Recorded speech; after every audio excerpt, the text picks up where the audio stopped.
को यहाँ पर बता रहे हैं आप कि हानिया का जो संहार है वो आखिर किस तरह से हुआ। हम बात यहाँ पर कर रहे हैं इस्लामिक रिवॉल्यूशनरी गार्ड कॉर्प्स का क्या दावा है कि सिगरेट की तरह ईरान बनाता है, जो मिसाइल है वो सिगरेट की तरह मिसाइल को बनाता है। ईरान के पास मिसाइल स्टोर की जगह नहीं है। हानिया को शॉर्ट रेंज मिसाइल से मारा गया है, इसीलिए आप देखिए बड़े ही कंट्रोल्ड वे में जो ये अटैक था वो किया गया है। इसमें हानिया और उसका जो ड्राइवर है उसी की मौत होती है। 7 किलो वॉरहेड से ये धमाका किया गया। ईरान के भीतर से ही मिसाइल से हमला हुआ है। हानिया की हत्या के पीछे इजराइल और अमेरिका है, ये माना जा रहा है। गेस्ट हाउस में विस्फोटक की थ्योरी खारिज कर दी गई है, क्योंकि इससे पहले ये थ्योरी सामने आ रही थी कि पहले से ही वो जो विस्फोटक है वो वहां पर रख दिया गया था, टाइमर लगाया गया था। जैसे ही वो अंदर जाता है वैसे ही बटन दबाया जाता है रिमोट का और धमाका हो जाता है। लेकिन साख बचाने के लिए शॉर्ट रेंज मिसाइल का दावा तो नहीं है। ये भी यहाँ पर जो तमाम बातें हैं वो दरअसल की जा रही है। इस थ्योरी को हम समझाने की कोशिश करते हैं आपको इस रिपोर्ट के जरिए।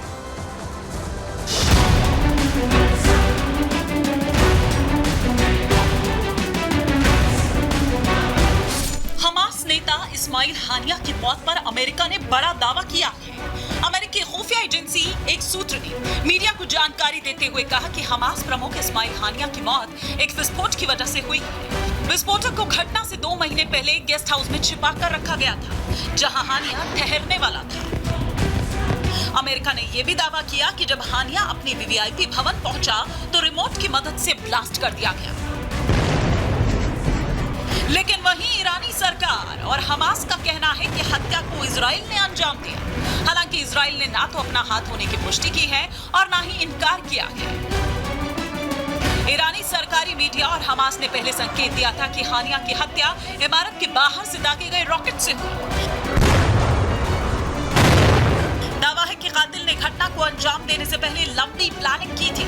उसने पहले हानिया का पूरा शेड्यूल फॉलो किया और ये पता किया कि किस जगह ज्यादा रुकता है। इसके बाद हानिया को मारने की पूरी प्लानिंग तय की गई थी। जानकारी के मुताबिक इजरायली अधिकारियों ने अमेरिकी अधिकारियों को ऑपरेशन के बारे में जानकारी दी थी, लेकिन ये जानकारी सामने आने के बाद हानिया की सुरक्षा को लेकर बड़े सवाल खड़े हो रहे हैं। इसके अलावा इस हत्या पर IRGC भी सवालों के घेरे में है।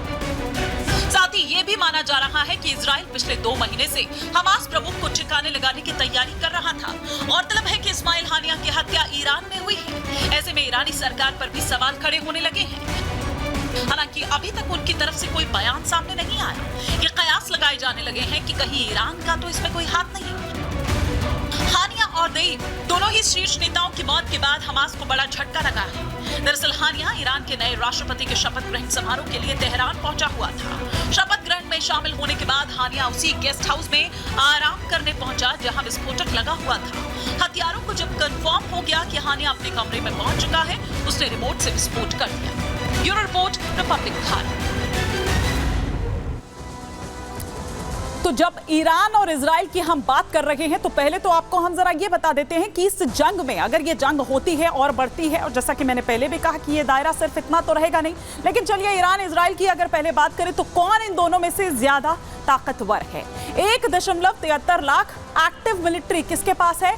इजराइल के पास है। लेकिन वहीं ईरान की अगर हम बात करें तो 5.75 लाख एक्टिव मिलिट्री ईरान के पास है। वहीं इजराइल की बात करें तो 601 एयरक्राफ्ट उसके पास है, जबकि ईरान के पास है 541 एयरक्राफ्ट। वहीं अगर हम बात करें फाइटर एयरक्राफ्ट की तो 241 फाइटर एयरक्राफ्ट इजराइल के पास है, जबकि 196 फाइटर एयरक्राफ्ट ईरान के पास है। तो ये हम आपको दिखा रहे हैं। साथ ही साथ हेलीकॉप्टर्स की अगर बात करें तो इसकी संख्या मतलब इस मामले में दोनों बराबर ही है। दोनों के पास 126 हेलीकॉप्टर हैं। वहीं टैंक्स की अगर बात करें तो 2200 टैंक्स इजराइल के पास है, जबकि ईरान अगर बात करें इस मामले में तो वो हावी नजर आता है इजराइल पर। उसके पास 4071 टैंक्स है। बख्तरबंद वाहनों की संख्या की अगर बात करें तो 56,290 बख्तरबंद वाहन है इजराइल के पास, जबकि अगर हम इस मामले में ईरान की बात करें तो इसमें हावी नजर आता है वो इजराइल पर, और 69,000 के करीब उसके पास यहां पर जो बख्तरबंद वाहन या बाकी और बात करें तो वो है। साथ ही साथ फाइटर जेट्स की बात करें तो 153 फाइटर जेट्स इजराइल के पास है, जबकि ईरान के पास 94 फाइटर जेट्स है। तो यहाँ इजराइल उस पर हावी नजर आता है। अब इसके अलावा हम यहाँ पर बात करते हैं कि इजराइल को किस तरह से बचाएगा जो यूएस का सुरक्षा कवच है। ये हम यहाँ आपको बता रहे हैं कि पूर्वी भूमध्य सागर जो है वहां पर 4 वॉरशिप तैनात है। इसीलिए कहा जा रहा है कि दरअसल ये जो पोजीशनिंग की जा रही है, ये पोजीशनिंग क्या बता रही है, ये एक्टिविटी क्या बता रही है कि क्या कुछ बड़ा होने वाला है। टारगेट पर है लेबनान, गाजा, सीरिया और वेस्ट बैंक। तो ये हम आपको यहां पर दिखा रहे हैं। लेकिन आइए, जिस तरह से मैंने पहले भी कहा कि हानिया की मौत की अगर मैं बात करूं तो उससे ठीक पहले की एक तस्वीर मैं आपको दिखाती हूं। उससे ठीक पहले की तस्वीर जब हानिया नजर आया था एक सार्वजनिक कार्यक्रम की अगर बात की जाए तो ये इस वक्त आपके टेलीविजन स्क्रीन पर नजर आ रहा है। ये जो ईरान के नए राष्ट्रपति है उनका वो अपना पदभार जब ग्रहण कर रहे थे, उनका शपथ ग्रहण जब ये हो रहा था, उस वक्त की ये तस्वीरें हैं। और यहाँ पर आप इस्माइल हानिया के चेहरे पर कोई शिकन नहीं देखेंगे, कोई चिंता नहीं देखेंगे, बॉडी लैंग्वेज से भी आप ये पता नहीं लगा सकते हैं, बल्कि खुद इस मामले में इस्माइल हानिया को भी अंदाजा नहीं होगा कि ऐसा कुछ होने वाला है।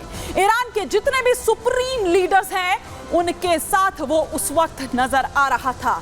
ये वो आखिरी वीडियो है, ये वो आखिरी तस्वीरें हैं। ये बीच में आप देख पा रहे हैं इस्माइल हानिया को, हमास चीफ को विक्ट्री का साइन दिखाते हुए। ये तस्वीरें इस वक्त हम आपको दिखा रहे हैं। लेकिन उसके चंद घंटे बाद ही जैसे ही वापस गेस्ट हाउस में इस्माइल हानिया पहुंचता है, उसे मार दिया जाता है, उसकी हत्या कर दी जाती है।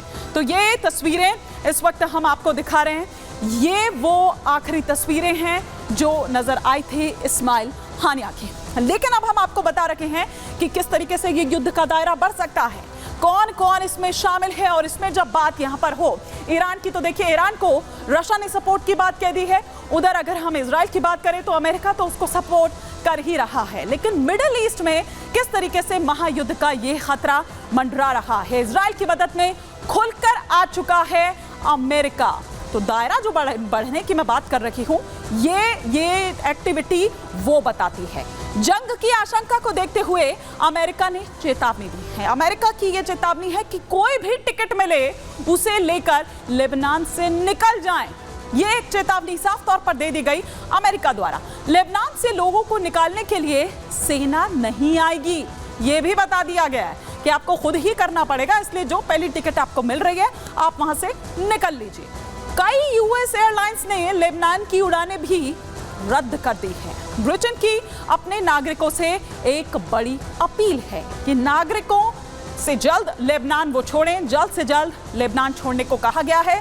7 अगस्त तक बेरूत की कई उड़ानें रद्द की गई हैं।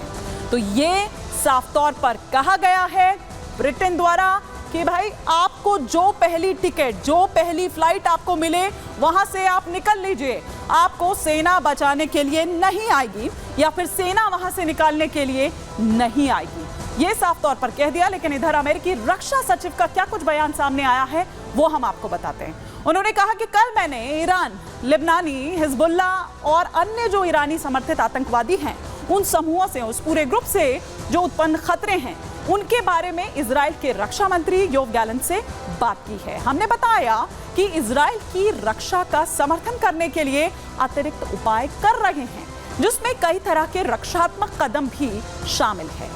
तो ये पेंटागन से जो भी तमाम जो बातें हुई हैं, जो बैठकें हुई हैं, उसे अब आगे पेंटागन द्वारा भी ये कह दिया गया कि आपको तैयार रहना है। नेटो देशों को भी ये कह दिया है कि तैयार रहें। कुछ घंटों में क्या ये महाविनाश हो जाएगा, ये आशंका जताई जा रही है। हानिया की हत्या का क्या बदला लिया जाएगा, ये यहाँ पर बड़ी बात हो रही है। इजराइल पर बड़े हमलों की आशंका जताई जा रही है। बैलिस्टिक मिसाइल से ये हमले हो सकते हैं। शायद ड्रोन की अगर हम बात करें तो शायद ड्रोन से हमलों की आशंका है। ये जो ईरानी मीडिया है वो दरअसल ये दावा कर रहा है सारे प्रॉक्सी ग्रुप्स बड़े हमले कर सकते हैं। ये बड़े दावे हैं जो ईरानी मीडिया के द्वारा किए गए हैं।